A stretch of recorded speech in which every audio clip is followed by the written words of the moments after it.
all day. Good afternoon, everyone. It is 12 noon, actually 32 seconds after, but who's counted but me? We are here for the Dorman Lunch and Learn, and today it's Meet the Instructors, AKA the Dream Team. I'm G. Truglia. Usually you see me on the Lunch and Learn, and of course our heavy-duty buddy, Sweet Owen, who just did that yesterday. But today we got some special stuff. So first, the first thing we want to go to is Rev Up. Rum, rum, get your motors ready to roll. Rev Up is going to be a great training event. We have five great instructors, excuse me. We got, no, 4 great instructors. Today we got 5. We got Pete Meier, we have Ken Zanders, and we got Josh Weaver and myself. The topics are right here up in your diagnostic skills, diagnostic strategy. You're building your diagnostic worksheet. Boy, it'd be a lot of diagnostics. And the rabbit hole. You can get down that one real easy. $149.95 right here in PA. And today we're coming to you live. That's right, live. So when we make mistakes, just like you making a mistake in your shop, we're here at the Dorman Training Center in Comar, PA. We're going to have 5 minutes, so you're not losing your mind. You're not on a different channel, not the Twilight Zone or anything. We're going to have 5 minutes of Spanish. So you people that speak Spanish out there, I am going to introduce you to our great Spanish instructor after this. Here's our topics. In and outs of 1234 YF. One technique you must master, misfire story, 4 dual fuel systems, GM60 flex fuel, and you could ask us questions and answers at the end. Now, one thing I do want to remind you on, if you work on Fords, do you have the Ford IDS or FRDS? Well, tonight we have Josh Weaver, one of the great instructors that you're going to see up here in a little bit. He's doing a 2-hour webinar. Where do you go pay the $40 for that? It's a deal and a half. You get 30 days to view it. You go to www.dormantrainingcenter.com, same place you signed up here. So without any further ado, we are going to get into the Spanish portion right here. I'm going to introduce my friend here. Thank you, Get Ricardo. Good afternoon, buenas tardes. Vamos a darlo en español. Yo soy Ricardo Mucharraz. Vamos a ver todos los por dentro y por fuera los temas del R1234YF. Entonces, ¿listos para lo que están a reparar un aire acondicionado? Digo, por Dios, esto no lo vamos a estar utilizando. Esto es para un DJ Wire que no tienes la herramienta correcta. Nosotros necesitamos tener todo el equipo necesario. Esto es parte del curso. Vamos a ver todas las herramientas que para nosotros funcionan y les compartimos todos los tips. Hay herramientas como las máquinas, los tanques, analizadores de gases, analizadores de sistemas. Entonces, vamos a ver uno por uno y vamos a ver todo lo que nos va a dar de beneficio. En el taller tenemos que estar bien vivos porque hay mucha gente que pone este tipo de situaciones. Solamente van y le dicen, oye, con un tanque tiene una pequeña fuga, métele un sellador, con eso se arregla, pero es una solución instantánea, pero con el tiempo va a causar más problemas. Entonces, esto no queremos que llegue a nuestras máquinas, no queremos que el equipo grande que invertimos nuestro dinero en el taller, no queremos que nos dañe esto. Entonces, hay este tipo de herramientas como la caja azul. No está disponible inmediatamente, es por pedido especial, no lo vendemos nosotros, sino hay un equipo especial, pero es una de las herramientas que les recomendamos utilizar para prevenir daños en su máquina. Esto es lo que nos indica si el sistema tiene sellador o no. En otro tema también podemos ver que este tanque lo podemos incluir en nuestra máquina para poder sacar todo. Obviamente le hacemos un costo extra al cliente, decir, oye, necesito hacer un procedimiento adicional porque si no esto me va a dañar mis máquinas. Entonces, este tanque que tenemos aquí es para recuperar el sellador que viene dentro del sistema y así poder hacer una reparación completa. Este otro tanque es solamente para aceite pack. No podemos mezclar que el sellador aquí solamente para el aceite y eso es para prevenir que nuestra máquina se dañe. ¿Qué máquina? Pues las máquinas de completo que recircula, regenera o lo que viene siendo es que rellena el gas. El tipo de gas que estamos metiendo en nuestra máquina y en el equipo que vamos a hacer en el vehículo que estamos reparando también es importante porque hay clientes que de repente le dicen, ponle una latita de gas y con eso tienes, le falta tantito y con eso se soluciona. Le ponen, pero no saben de qué tipo de gas, agarran el que sea, lo instalan y listo. Entonces, este analizador de gases te previene de que tú mezcles gas con otro gas. Si nosotros invertimos en una boya de gas, obviamente ese dinero, si nosotros le ponemos un gas que no es el correcto, ya contaminamos y esa boya completa pues se echa a perder y no queremos perder ese dinero. Entonces, antes de poder recuperar el gas de un vehículo, es importante analizarlo. Este analizador puede ser conectado a la máquina o puede ser ya incluida en este tipo de máquinas. Las máquinas como estas nos hacen la recarga, nos hacen la recuperación del gas y nos hacen poderlos extraer y el vacío. Entonces es importante que nosotros descarguemos el gas correcto a este tanque y hay máquinas que dicen son flexibles y pueden utilizar R134A o R12. Nosotros no recomendamos que las mezclen a pesar de que tengan la funcionalidad. Prevenimos ese tipo por los vehículos híbridos, por el tipo de gas, por el tipo de aceites que utilizan. Entonces preferimos tener ese tipo de tips para ustedes que puedan prevenir un daño en nuestros equipos. Igual la herramienta que necesitamos para hacer una inspección de fugas, ya no estamos con el botecito y la espuma, el jabón, o sea, hay fugas microscópicas que necesitamos encontrar y más con el gas R234YF, que hay indicaciones para la certificación donde necesitas tener equipo especializado como el detector de gases o luces. Igual las luces hay diferentes espectros, debemos saber qué espectro podemos identificar, eso nos puede ayudar mucho en los diagnósticos. Ojo también, cuando compren un analizador de gases, es importante que no se vayan con cualquier marca. Hay marcas que solamente dicen cumple o iguala o supera, incluso hay unos que te dicen que superan la certificación J2913, pero esto no es cierto. Entonces vámonos con las marcas que son reconocidas y que dicen es certificado para ese número de parte. Entonces toda esta información lo pueden encontrar en los distintos cursos que tenemos, así como digo, los analizadores pueden detectar desde 0.1 onza a 3 gramos y estos cursos los van a poder encontrar en línea y si quieren estar en su taller también mándanos información, podemos llegar hasta su taller a dar este tipo de cursos. Muchas gracias. Well, thank you, Ricardo. We're back to English now. And we have up next my buddy. Thanks, G. Hey guys, Pete Meier here, proud member of the Dorman training team. I just want to say, guys, that the 5 members on this team have a combined experience in the automotive industry of 100+ years doing the same thing you do, fix cars. And I think that you'll agree with us that probably the Achilles heel of most technicians is dealing with electrical problems, and that's only becoming more and more of a need because everything's controlled by something electrical in the car today. So I'm going to try to give you a way of rethinking how you treat your electrical troubleshooting.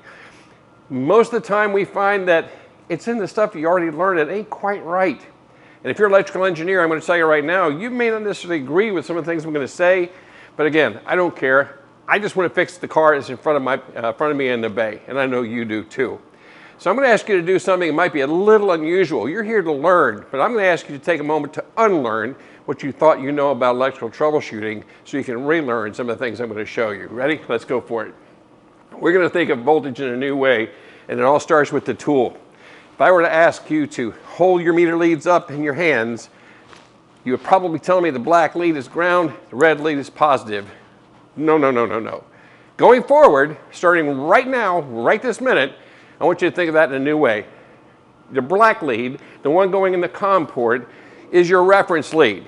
So wherever you place it in the circuit, that's your 0 point for your measurement. The red lead, the one in the volt, that's your measurement lead. Wherever you place that relative to that reference lead, you will get a measurement on your screen of voltage. But the key thing is, what's voltage? Well, guys, voltage is nothing fancy. It's not pressure, it's not push, it's none of that. It's just a unit of measurement. Just like ohms is to resistance, amps is to current flow. When it comes to electrical potential, we measure that in volts. And when you have your meter leads placed like you see here, with your 0 point on the ground post and your measurement point on the positive post, what you're measuring is the potential difference between those two leads. The energy you have to work with in the circuit. And that's what I want you to start thinking about. Is the energy you have in the circuit going to where it's supposed to? Is it not going where it's not supposed to? Let's start looking at a way to troubleshoot using that method. What do we even have a circuit for? We have a circuit because we want something to happen. We want to roll up a window. We want to turn on a radio. We want to fire up the ECM so it can take care of engine management. All of those are good examples of having to have something to do, why we have the circuit in the first place. So we want the energy up here in the battery to get down here so we can do the work. Now we're using a bulb in this illustration, and I encourage you to do the same thing as you practice this technique for yourself, because it's really easy to see when that light bulb isn't working the way it's not supposed to, isn't it? I want you to think of the energy in the circuit something like this. That's a storage bank. That's your piggy bank that you have in the circuit. And the thing doing the work, well, that's this guy here. He wants to get paid with what you got in the bank. So if you take out $12.60, that would be the equivalent of 12 volts, 600 millivolts, good fully charged conventional battery. You want to give that to this guy so he'll do what you're asking. That sounds simple enough, isn't it? Well, we have to forget something here. This guy named Kirchhoff taught us that there's all kinds of sources of resistance in the circuit. You know that, don't you? The wiring, the connectors, the splice points, all of these add additional resistance to the circuit. So we've got to have something for them, but they're little. They don't want a lot. Everything in the circuit going from and back, little bit, just a few pennies. Like I said, Kirchhoff says everything's going to get its fair share, but the main thing I want you to remember, in a good working circuit, that guy is going to ask for the majority of what you have to give him. Everybody with me so far? So let's think of it in terms of technical now. You're trying to find what's going on with the circuit. You want to see if there's something wrong with that circuit electrically. You don't know why that component's not working the way it should. A few things I want you to do. First, how much do you have in the bank? In this case, 12 volts, 600 millivolts. Again, good, fully charged conventional battery. That's how much we have energy to play with. Now, the next thing I want you to do is I want you to leave that reference lead right where it is on the battery post. And then take your measurement lead and move it as close to that load, as close to that component as you can get on the feed side, on the power side. In this case, we're measuring 12 volts, 500 millivolts. Now, this is an example, guys. It could be 12.47. It could be 12.52. It could be 12.31. Those are just examples. What you want to take away from this is that I didn't exactly get everything there. Why? I had to spend that 10 cents. I had to spend that 100 millivolts on the little sources of resistance we just looked at. Again, the wiring, the splice packs, the switch contacts, the fuses, everything else in the circuit, and that's what consumed it. But as a test, if I have that circuit on, it tells me current's flowing, and I know that the vast majority of what I want to give to that load is available to it. Make sense? You always do all of your tests before you draw any conclusions, though, don't you? So now we want to move to the return side. Now I'm moving that measurement lead to the ground side, the return side of that load. In this case, I'm measuring 200 millivolts. Well, remember what I said? There still has to be something to take care of the resistances on the way to the circuit back home to the battery. So that 200 millivolts, that's what's going to pay to get across those resistances going home. That's great. I want to see a little bit left over. But what do I know again as a technician? What consumed the vast majority of the energy? That guy did. And that's what we want it to happen when things are working the way they should. Now, problems occur when there's other things in the circuit that want to take away that electrical potential, take away that energy that you want to give to that primary component. Let's just take a look. We start with 12 volts, 600 millivolts. Our first measurement, 6 volts, 300 millivolts. If you've been paying attention, guys, you know right now, that ain't what we want to see, is it? We know that only half of what we started with has made it to where we want it to go. Is that component going to want to work on 6 volts? No. That's going to be that dim light bulb if you can see it at all. But again, take all of our measurements, go to the ground side. 200 millivolts. Is that what we expect to see on the ground side? Yeah. We know we need to have a little bit left to make it all the way home. And we also know that the load did consume what we gave it. Why is there a shortage there? There's a thief in the mix. And because we saw this at 6 volts, 300 millivolts, we know that side of the circuit has the problem. You know, it also flows in a circle, right? We're always taught that. But you know what? You're not fast enough to see that happen. This is at the speed of light. So anything that happens on the power side can happen on the ground side. Again, we take a look. First side measurement, that's good, right? When you agree, that's what we want to see getting there. But when we go to check the ground side, whoops, 6 volts, 300 millivolts. In other words, my load didn't consume all the energy I gave it. Why? Because something between here and here wants it. Now, most guys get confused with this because when you do it on the car, you're saying, hey, my lead is on ground, my measurement lead's on ground. How am I measuring voltage? Here's why. Because you're not on the ground side of the load. You're on the feed side of that unwanted source of resistance. That's what you're seeing. It doesn't matter which side that thief is on. He can impact it just as much whether he's on the ground side or the positive side. Now, guys, this is the unwanted circuit resistance. It's a major cause of problems with the car. This is a snapshot version for sure. Go to dctraining.com or dormantrainingcenter.com. Go to the training events listings. Go to the recordings. There's a lot of tools and resources available to help you. And I know that from all these guys that are on this team, we want to do everything we can to help you succeed in this industry. Thanks for hanging out with me and Pete, avoiding great the job, rapid my minute. friend. Right? Oh, stage. Great job, stage. Exit the stage the right way. All right, next up, Mr. Smooth himself, the Marvin Gaye of training, Ken Zanders. Thanks, G. I want to start off by saying good afternoon and thank you guys for coming to this Meet the Trainer event. One of the things I want to share with you is that in today's presentation, a misfire story, we want to share with you how by developing a very simplified game plan, it can lead to great results. One of the things I want to share with you is this, as we get started, is to share with you my worksheet. It is a worksheet that I put together when I'm looking or trying to diagnose something going on with a vehicle. I first start with a 1, 2, 3 combination. Basically, nothing new. Verify the concern. I check for codes. And then I also check for TSBs. So after looking at this particular vehicle, by looking at my first 3 steps, we have verified the concern. We checked for codes. We have a P0301 as well as a P0303. And last but not least, in checking for TSBs, there does not appear to be any TSBs that are available. There are a list of tests that I'm looking to run.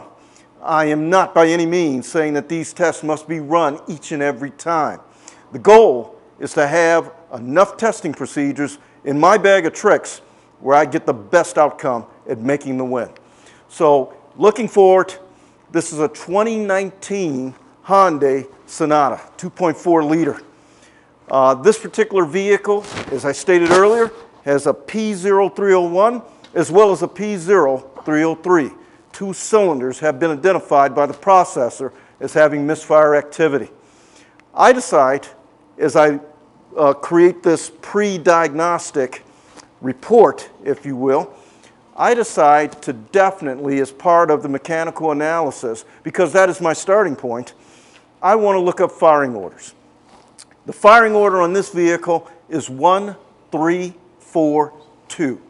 1342. Now, what I have learned over time is I do engage with service information in an effort to try to follow that game plan. So in looking at this, I decide to look at information. I want to locate cylinder number 1 as a reference or sink, and then utilize that to find the guilty cylinder. Well, on my pictorial that's shown here, you can see, written in red, it shows where cylinder number 1 is located. I go a little bit further. I put in a diagram that outlines per service information where cylinder number 1 should be located. It also shows the cylinders as outlined by cylinders 1, 2, 3, and 4. Very typical of a 4-cylinder design by Hyundai. I then decide I will place my current probe at cylinder number 1. I'm very critical also at looking at wiring colors when I'm doing this.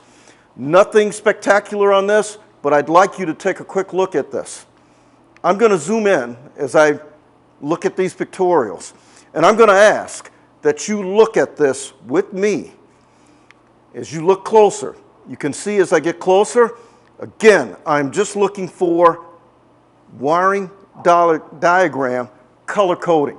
So when I look at these wire colors, they are blue, red, and black. This identifies, on the actual vehicle, cylinder number 1.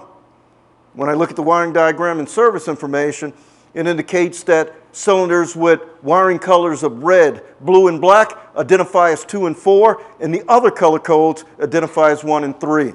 With all due respect, this is incorrect. This is incorrect.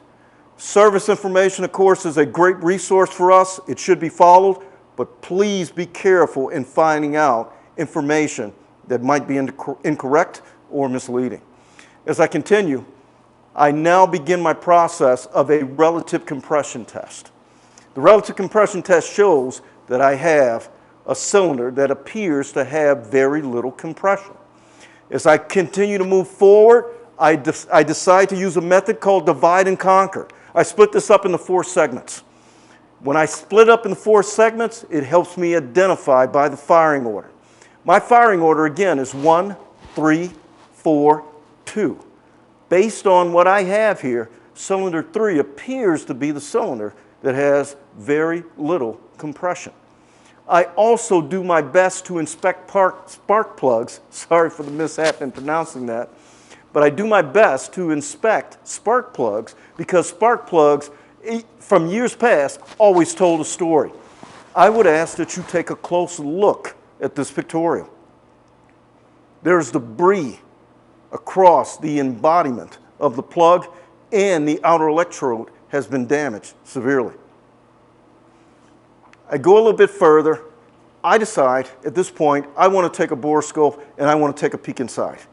My goal is to have an end goal and be able to tell something to the customer, if possible, that might be definite. I go inside. I think you will agree, if you look at this and join me in my victory, we have a complete diagnosis because the picture truly is worth 1,000 words. Thank you, and I hope you enjoy Meet the Instructors. Ken, great job, my friend. And he did that in a New York minute. He's not even from New York, okay? Well, we have another great instructor coming up, and you've seen him before. So here you go, Josh. Thank you. Welcome, everyone. It's great to be back again. It's been a real long time since I've gotten to be on a Lunch and Learn, so I'm excited to be back again. I'm going to talk to you today about 4 dual fuel systems, some strategy that's involved. I'm not being funny when I say dual fuels. I don't mean 2 different fuel sources, but the way the fuel is delivered in the system by direct injection and port injection. So I think we can all realistically say, as Kenny discussed earlier, the importance of looking into service information, and Pete talked about testing techniques. I know we can all test the parts on the vehicle and condemn a part and going into service information and looking up description and operation. And I agree very much with Mr. Ken Zanders that it is not always correct, but it is also incomplete. I'm going to say that again, it is incomplete. They like to tell us how the system works, but they truly don't tell us how it is designed or how it functions. So I have spent a lot of time working with the dual fuel systems and trying to figure out the strategies and what the PCM is doing, because I think the hardest thing to diagnose is what actually happens inside that little black box. We can test, we can examine all the way up to that box, but whatever the decision maker is in that box, we do not know what is carried out. So we're going to talk about the first thing that comes to my mind is cold start emission strategies. Years ago, we had a pump that would pump air into the catalytic converter to help aid and heat it up. That has gone away for a long time now. So what they have introduced is cold start monitor status. They need to light off that catalytic converter and get it into fuel trim and get it up to operating as quickly as possible. So what they're going to do is they're going to use some injection and some timing mechanisms and move things around to help aid and lighten that catalytic converter off. One of the biggest things that they're going to use is both port injection and direct injection. A small amount of port injection will be applied on startup along with direct injection. There's advances in GDI. Obviously, we can have cooler air molecules, which raises the compression and we can get more aggressive ignition timing. But along with that, there is an emissions drawback to running port injection. We have what is called wall wetting. They cannot factor the wall wetting as the air and the fuel are mixed inside the chamber before it hits the intake valve. Some of it is cooled back down and it is not fully atomized before it hits the cylinder, so they run both port and direct injection. One of those strategies is on the first 50 seconds, they're going to retard the ignition timing about negative 20 degrees. Negative meaning that they're firing the spark plug 20 degrees after top dead center compression. This lowers the efficiency of what is happening in the combustion chamber, but it also raises the exhaust temperature up and aiding in hot heat entering the catalytic converter and help that process of heating it off. The second thing that they are going to do is they're going to do a strategic fuel direct injection on this. They're going to do a split injection before 240 degrees top dead center compression. They're going to fire a direct injector, and again at 30 degrees right before top dead center compression, they will hit that ejector again in a split stratified injection. That results in a hotter exhaust entering the catalytic converter with a little bit of fuel in aiding getting that catalytic converter up to operating temperature. Well, that's great. I've read that. I've read many white papers on that, but what does that look like? And that's what I am going to do here now. So I have IDS set up. The vehicle's been on a cold start. It has sat overnight. I am exactly 77 degrees intake air temperature sensor. I start the vehicle up. You can see within the first 5 seconds, there's a PID called fuel mass DI 70%. That is the amount of fuel being delivered by direct injection, and that meaning that it's 70% direct injection and 30% port injection. I have my throttle body is opened up, which causes me a fast high idle of about 1300 RPM, but you can see my spark advance is negative 15 degrees after top dead center. 47 seconds in, I want you to take a note. I have now gone to 100% direct injection. They have dropped off the port injection. They have warmed the cylinder up already. They're not worried about particulate matter at this point. The throttle position has backed its way down and we have started moving closer to top dead center. And again, we are still in a high RPM flow state. So now, minute 37 seconds in, we are now 100% direct injection, but now we are firing 20 degrees before top dead center. We have moved the spark event before top dead center compression. And our engine coolant temperature sensor is now 127 degrees. Our catalytic converter is now lit off within the first minute 37 seconds. Now at 5 minutes and 49 seconds, you can see fuel mass delivered by injection is 0%. We are no longer running direct injection. We are running strictly port injection at this time, and we are at a low RPM of 800, and our timing is 19 degrees, and you can see now we're at 140 degrees Fahrenheit. So what I want to do, that's great, I've seen that on the scan tool. I know what they're telling me is happening, but what is actually really happening in the cylinder? At the same time as I had IDS set up, I did a recording with the Automotive Test Solutions e-scope. And you can see here is my recordings. I have 3 blue lines at 5 seconds, 47 seconds, and a minute 37, the same as captured in IDS. So the 4 pink lines are 180 degrees apart from each other. We are firing 20 degrees after top dead center. we are having a port fuel injection 75 degrees before top dead center exhaust. And now we are firing that direct injection in a split stratified at 240 degrees from top dead center compression, and again at 30 degrees before top dead center compression. So it proves what the scan tool is actually saying. Then, 47 seconds in, our port fuel injection has gone away, our timing has moved back closer to top dead center, and we have one firing event at 270 degrees before top dead center. So just trying to show you the strategy, because none of this was in service information. It is very specific that you take the time and you learn some of this stuff. I will be doing a presentation tonight on new modern 4-day diagnostics. This is just only one particular strategy of the way the system operates. There is very many more that I have gone out and decoded and deciphered and will be teaching tonight. I will also be talking about things of IDS and doing some programming as well. So if you could join me, or you would like to join, attend Diagnostic Dorman Training Center, go through the website, sign up, have 2 hours this evening with me, get some good food, sit down, and I'll try to teach you a thing or two. Josh, great job as usual. Good information. And again, don't forget to come out tonight. Go to www.dormantrainingcenter.com. And if you're into Fords, you definitely want to see what he has to present. Remember, you get to view it for 30 days. All right, so now it's me up with a flex fuel vehicle. Let's go over this vehicle. We have a problem here. The first thing I want you to look at is we got a P0101, mass airflow performance. Now that is going to be a key thing that I want you to remember, that we have a mass airflow sensor code. Now, we have a lean condition, 171, 174, and we also have a rich condition, 172 and 175. So this is a bipolar vehicle. You think people got problems. Well, cars have worse problems. And this thing surely does have a problem. So if you look here, we have short-term fuel trim. There's my little doohickey here, went dead on me. Short-term fuel trim at basically 14%.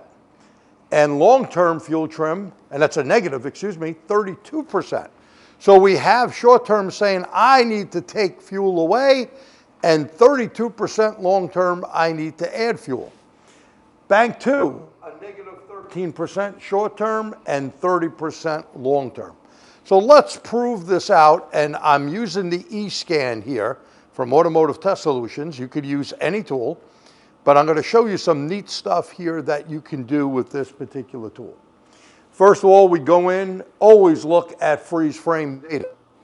If the vehicle is newer than 2010, if someone erased it, well, what do you get if someone erased it? Well, some of you are going to say, well, I have no codes, no freeze frame. Well, that would be wrong, because we have something that helps us 2010 and up, and that's called mode 10. So if it's erased, go into mode 10, see what you have. Now, after looking at freeze frame and looking at important information, the next thing I like looking at is fuel trim. The great thing about this, or EFI Live or HP tuners, is you get a fuel map. Now those two I just mentioned, EFI Live and HP tuners, great tuning software, but it may be a little more difficult for most people to use. Here it's pretty simple. My regular scan tool, whether it be Snap-on, Autel, Launch, Top-Down, Joe Schmo, don't matter, is basically only going to give me one short term if I have one bank, or two short terms if I have two banks, and two long terms. Well, you don't really get to see if there's a big problem everywhere. Here, I want you to look at this, and basically I have from the bottom to the top on both banks, I am commanded to take fuel away. We see that we have fuel trim, total trim, which is short term and long term together. This thing has that bipolar problem. It doesn't know which way to go. Right now, the command is to remove fuel, right? Doesn't mean it's really going to happen. So this tells me right away, when I see this, I'm going to check my mass airflow sensor, and that is my next screen. Here I am looking at, in New York, I'm 300 feet above sea level. It was 32 degrees out. It's going to calculate for me the yellow, which is actual, should go up to the theoretical right here. And notice we're not doing that. We are not getting to where we need. Now you may go, well, I don't have this tool, G. How am I going to do that? Well, if you're at sea level, and of course you would have to calculate in different areas. If you're out there in Colorado, well, hey, it's going to be different, right? But if you're at sea level, basically you want about 90% of calculated load. So you could go on any generic scan tool, select calculated load. I would do APP and maybe throttle position, either one of those, and maybe RPM, so I could see those three PIDs go up at about the same time. If not, you got a problem, okay? And it's not far. I could go from here to the back wall, and all I need to do is go pedal to the metal real quick, graph it, and see if I can get there. This tells me right away, you know that P0101 I told you not to forget about? I definitely got a problem. I'm going to run the test again, and I cannot obtain, if you look at it, the yellow does not meet the red. This tells me I definitely have a problem. So what did we tell the customer? We called the customer up. We go, hey, you got a couple of problems. Okay, don't forget this is flex fuel. First thing we need to do is change out the mass airflow sensor. Why? Well, if we go back, I proved it out here when my fuel trim is bad from the bottom to the top. That is a load sensor problem. I prove it again right here with the mass airflow sensor. It's telling me it's bad. So the customer agrees, hey, you did the testing, replace it, but I had to warn them, this is not the end all of this, right? So we replace it, now look at it. You see the yellow and the red are good? We're good, but I still have a problem right in here. So I explained to them that we're going to need to do further testing. Now, in my area, we don't sell a lot of E85, but there are parts of the country that they do. And you go, well, who cares? This is a flex fuel vehicle. Older flex fuel, you may remember, had a sensor for alcohol. This does not use a sensor. Could you guess what they are utilizing to come up with the percentage of alcohol? Of course, my next step, I'm not going to show you the factory tool we use, the GDS software. We also went in with Autel. So let's take a look. I look at Autel and it tells me I have fuel alcohol content of 73%. Now, hey, if it's E85, okay, that'll be all right. But since we have a bipolar vehicle here, we probably have something going on. So notice on the tool, you see this word reset? Well, that may not be a bad thing to do, but don't press that first because you don't know if you really have a problem. So the next thing is, there's nothing better than actually testing rather than guessing. We take a fuel sample, and notice I'm only at 5%. I'm at 5%. It thinks we're at 73%. Now, how those calculations actually happen? One is the fuel level sensor. Two is basically going to be the mass airflow sensor. Three, and remember that's bad, so there's the calculation off. We have an oxygen sensor, or on some vehicles, not this one, you would have basically an air-fuel ratio sensor. So here, the calculation, and usually VSS as well, vehicle speed. You look at it, this is the real deal. So what do? We press the button, we hit the reset, now the scan tool tells us 3%. Between reality, which is 5% and 3%, I'm pretty damn happy, right?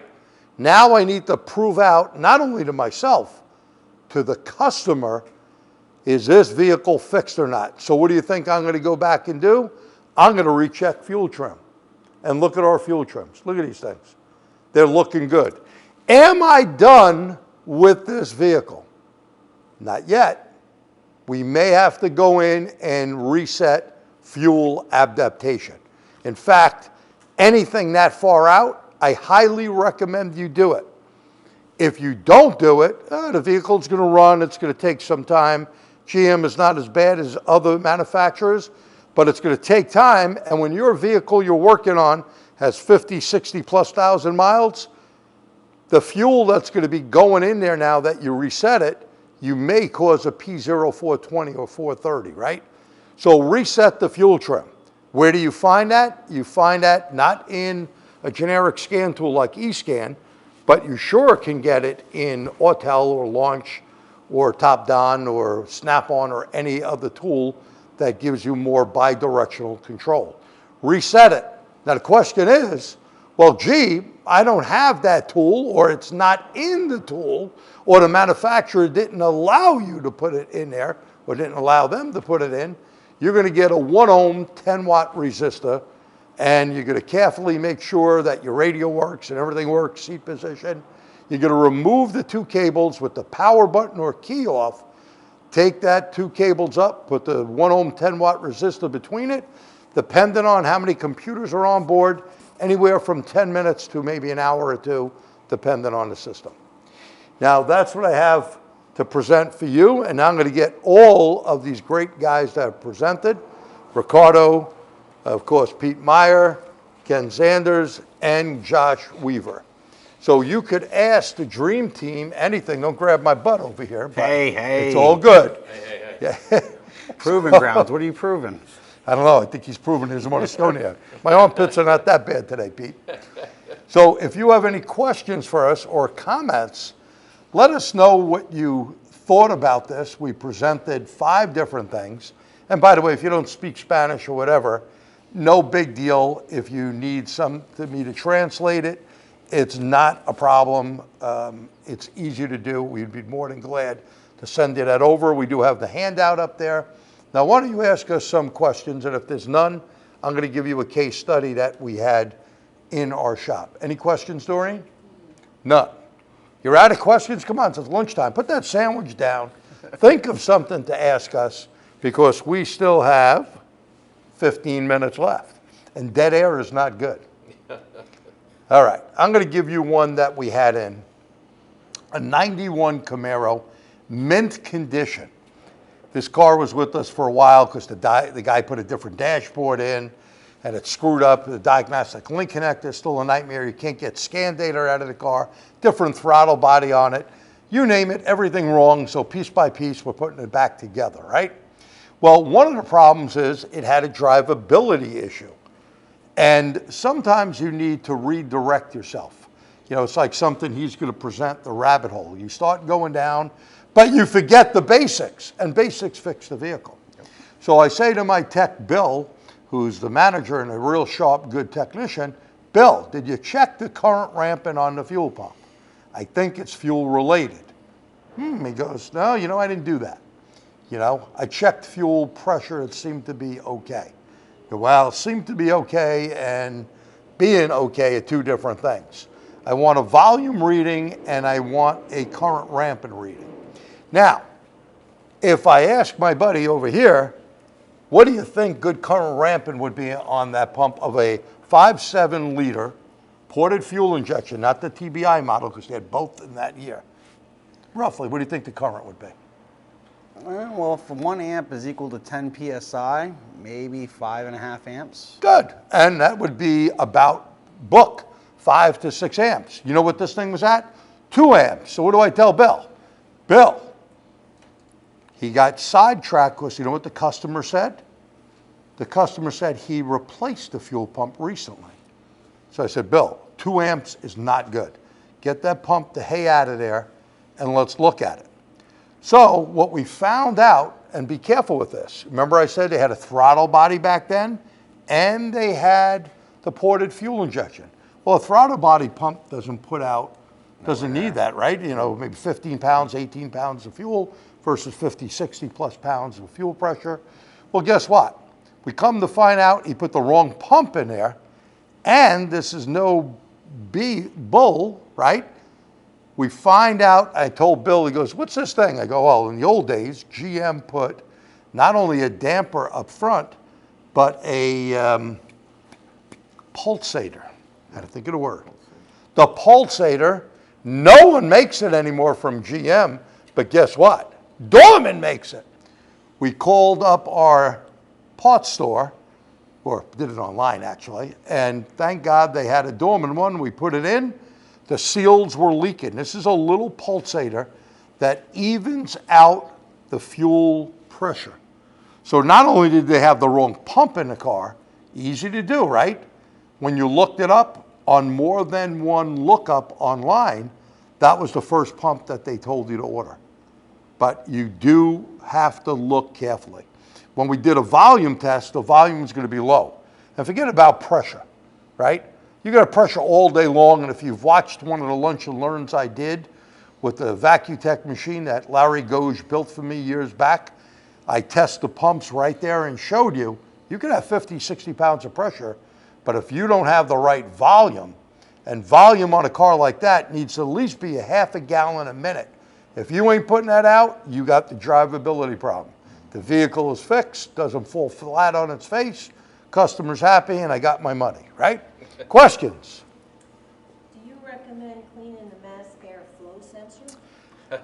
Well, on some you can. So CRC is the stuff we use. Not all of them are hot wire. Absolutely. But when you have a BMW, you have some of the GMs that are basically sealed, you can't clean them. Okay? It's a diagnostic approach for me. Like, does it get better if I cleaned it? Yeah, agreed. Right, You know. agreed. Now, 'Cause we, I look at it like this. I mean, yeah, you might be able to clean it. If it was my car, then sure. Right. Sure. Absolutely. But if I'm charging a customer for the repair and I don't want to come in back 6 months from now, okay, I validated that's the problem, it's getting a new one. It's getting a new one. It's the old saying, guys, I didn't buy it, I didn't build it, I didn't break it, but I'll fix it for you. what we do in the shop is we will try to clean it and warn them, just like Pete said. We'll say that, but we have to look at the quality of the air filter. Now, we don't sell cheap air filters, but if they got some cheapy in there, that's the first thing gets the hay out of there. No one gets in, we'll clean it and go, okay, we're documenting this, it's working now, but you may need a new one. Absolutely. And I want to bring this up because it pops in my head. Nissans are very specific on a mass airflow sensor. Now, of course, Dorman, we're in the aftermarket business, but we don't make mass airflow sensors that I know of anyway. If we do, when it comes to Nissans, if you don't get the exact one with a part number, Absolutely. we've had the problem with this. You better put the right one in or that vehicle's not going to run right. Yep, that's right. And there are many things. You know, one of the questions that Kenny and I were just going over at a forum coming up out there in the Chicago area is when they say, what parts do you put in the vehicle? Well, if something's brand new, I'm sticking with OE. And one great thing here at Dorman, we have a ton of solutions like that pulsator. No one makes, GM didn't make it anymore. And we make a lot of OE fixes and great parts. And we're not in the parts division. I'm not trying to sell you anything, but if you come to my shop, we use a lot of Dorman products. And thank God they work real well. Any other questions? Yes. How do older Ford calculate fuel alcohol content? 2004 Ford Explorer 4.0 liter has no alcohol sensor. Is it done by O2 sensors? Okay, go ahead. So what Ford's going to do is they're going to look at, over time, they're going to drive and look at the fuel trims. And then if you only, and when only you run the tank down below a certain amount, almost too empty, you're going to fill the vehicle up. They are going to suspend the fuel trims because the only thing that changes is the quality or the quantity of fuel that you put in the system. From there, they are going to adapt themselves for a couple minutes to a couple miles and attempt to readapt their fuel change. From there, they know that it's an ethanol issue because the only thing that was changed, because we can monitor how long the engine's been running now. From there, they know the only thing that changed was fuel, and then from there, as they up or subtract, they can change the blend of the ethanol content. Right, so they did away with alcohol sensors a way while back. They're going to, a very important thing is the fuel level sensor, like you said. It's down to about 1/8 of a tank. They're going to do that calculation. They're going to look at O2s and figure out, and again, what I've noticed is, like, I believe the service information will also back it up that the mass airflow sensor is very important on those, that the grams of air coming through. Good question. Thank you. Anything estimated else? weighted average. I couldn't figure it out. Can you repeat the Right. comparison between fuel pressure and amperage? Okay, well, I'll give this to Josh because he kind of mentioned, and it's the Delphi rule to 10 pounds. Oh, it's about one amp of current for every about 10 psi on a non-fuel pump module driven system.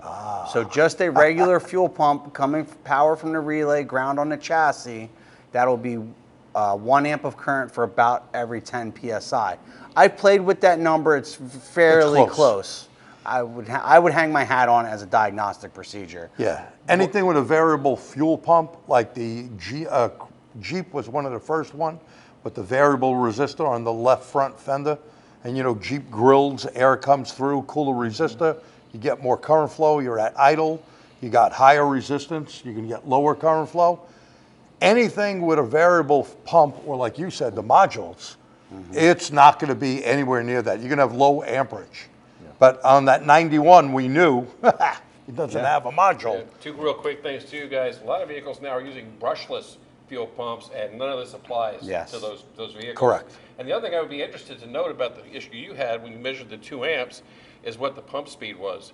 Because if it was the right pump and only pulling 2 amps, I would be willing to bet it is running its tail off because it's dumping the fuel back right into the tank. Oh, the RPM would have had to have been. The I RPM would would have be- been high, it didn't Yeah. seem it. So if you had that 2 amps and RPM that looked about where it should be, well then that's, yeah. And we have that in our fuel class, an 8 commutator bar, most common. You know, you can check it out and see what the speed is. Divide it up, it's not that hard to do. But again, on these variable or new fuel pumps, a lot of that is not even utilized anymore. But that happened to be an older car. And So- go ahead. I'm sorry, No, go ahead. So basically, when I'm evaluating one of these classic fuel pumps, is it safe to say that looking at a 1, 2, 3 combination, I'm checking pressure, volume, and amperage? You bet. Something leads me there. I don't like opening up fuel systems. You're going to stink like it all day. You're going to keep customers in the car. So if I'm going to probably attack current first. If I Yeah, get my absolutely. volumetric efficiency led me down that funnel, high fuel trims under wide open throttle, I'm probably going to start looking at that current You're next. building your diagnostic Yes. worksheet. And it's always the easiest thing to do. Sometimes relays are not where they're supposed to be, but jump 30 and 87, and it's a quick test. That's the first thing I do, and then take it from there. And we always use the VacuTech gauge, you know, for volume and see what you have. Also, if you got aeration of the pump. Yes. You got cavitation and aeration, you see it. Or there's diesel fuel in there or some other debris, you get to see it. And I got to interject something, guys. I stand in awe when I listen to these guys talk about their techniques and the things that they've seen in the field, and it just amazes me with the brain power that I'm surrounded by. That's it. But I would say that, guys, is you're here with us this afternoon. You're to be applauded for that. You're taking time out of your day, try to learn a little something, try to be a better tech than you were before you came here, and hopefully that's going to be the case. But I really want to encourage you to go to the DormanTrainingCenter.com website and avail yourself of all the resources that we have there and are adding to there continuously. And check out the training events page, because not only do we have that big event Rev Up coming up in just a few weeks, Brum, we'd brum. love to see you there. But we are also doing classes in all parts of the country. So look for us in that event schedule. Maybe we'll come into, as they say, to a town near you soon. And if not, use the contact form. Tell us where you're at. Tell us, hey, we got some guys out here that would really like to learn something. You know, 5 minutes, 10 minutes, an hour, that's one thing. But let's come out there and spend 3 or 4 hours or longer, depending on what your needs are, so we can help you. Like we said, I think we all agree. We're here for one reason. That's to help you be a better technician, more efficient, more effective, and that adds to your pocketbook, right? That just adds to your wallet. And that's, for me, what it's all about, helping you have a better living for you and your family. Yeah, let's not forget, you know, what Pete's saying there, we do in-shop training, both in seminar form or hands-on. And Josh brought something up, going to a big training event and you're taking 3 or so techs with you. Well, airfare, hotels, time lost, out of the shop, well, it's gonna cost you a pretty penny. We have reasonable pricing if you break it down, up to 12 technicians in a hands-on class, 15, 20 in a seminar-based class. We come right to your shop, and we've done this all over, anywhere in the country. We do need pictures of your shop. You have to make sure you have either a screen or a monitor for us that's HDMI, and we come out there and do it in your shop. What better than that, where we can help you with your tools, whether a scan tool, a scope, or whatever, and teach you that. Now, we do have some great stuff coming up in the Illinois area. That would be Mr. Ken. We're going to have an electric class, because since electric is the most important thing out there, it's on every system from ADAS to the alternator and the battery. We're going to do a seminar. We're going to do a hands-on class separately. So our seminar, you can check it out at dormantrainingcenter.com. Look for the dates. It's also going to be in Florida, where Mr. Pete is. It's going to be all over Florida. It's going to be here in PA, where Josh is at, and it's going to be in New York, where I'm at. So if you have any needs, take a look at that.